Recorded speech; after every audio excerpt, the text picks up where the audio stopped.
अगर हिम्मत है तो आके बताओ तुम्हारे पास चुनाव से पहले क्या था और आज क्या है। अगर दलाल को दलाल कहना और चोर को चोर कहना गुनाह है तो मैं ऐसा गुनाह एक बार नहीं हजारों बार करने को तैयार हूं।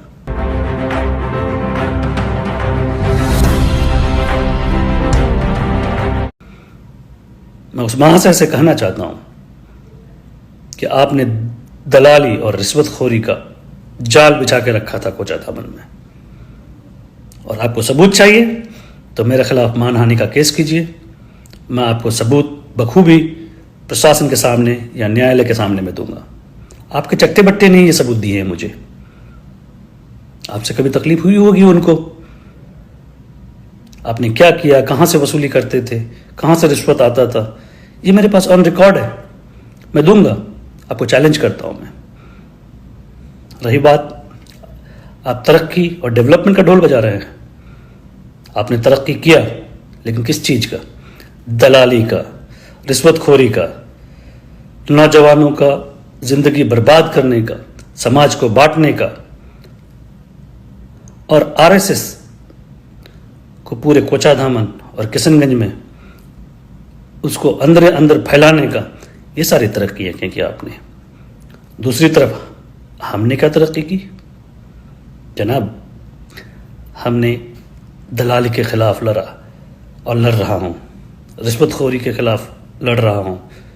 जो आपने जाल बिछा के रखा है उसका खात्मा करने का कोशिश कर रहा हूं।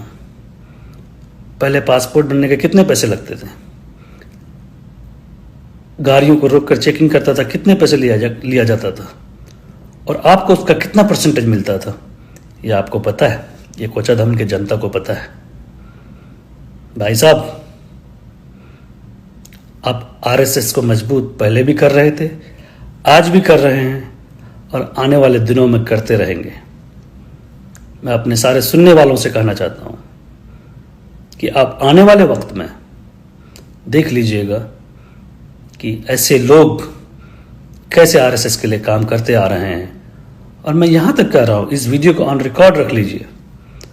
आने वाले वक्त में ये जनाब भाजपा से कैंडिडेट होंगे, आरएसएस समर्पित, भाजपा समर्पित कैंडिडेट होंगे कोचा दामन से।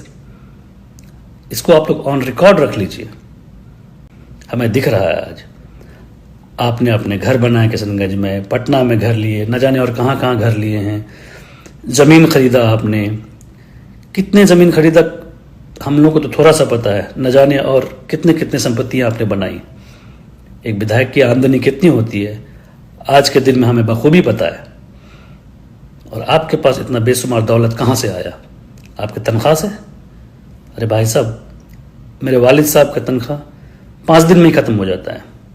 अल्हम्दुलिल्लाह, अल्लाह ने उस लायक बनाया है मुझे, हम भाइयों को। हम कारोबार करते हैं, हम नौकरी करते हैं, और फिर उससे जहां तक मदद होता है अपने वालिद साहब को करते हैं। आपकी आमदनी कहां से आती है? आपको आमदनी कहां से आती थी? कैसे इतने बनाया आपने? आइए जनता के बीच में। तुम्हारी हैसियत चुनाव से पहले क्या थी, जब तुम एमएलए नहीं बने थे, और आज तुम्हारी हैसियत क्या है? बातें बनाने चले हैं आप। ज्यादा गला फाड़ फाड़ के बोलिए मत। जनता को सब पता है।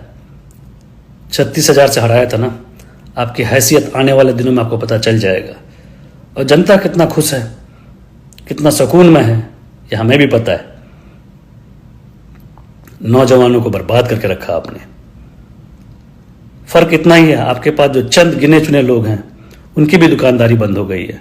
और अल्हम्दुलिल्लाह, अल्लाह का करम है कि हमारे साथ जितने लोग रहते हैं किसी न किसी रोजगार से जुड़े हुए हैं, या फिर कोशिश कर रहे हैं कुछ न कुछ करें, लेकिन रोड पर किसी को दलाली करने के लिए हमने उत्साहित नहीं किया। जो आपका पेशा था, जो आपका धंधा था, ये सारे ड्रामाबाजी बंद करें आप।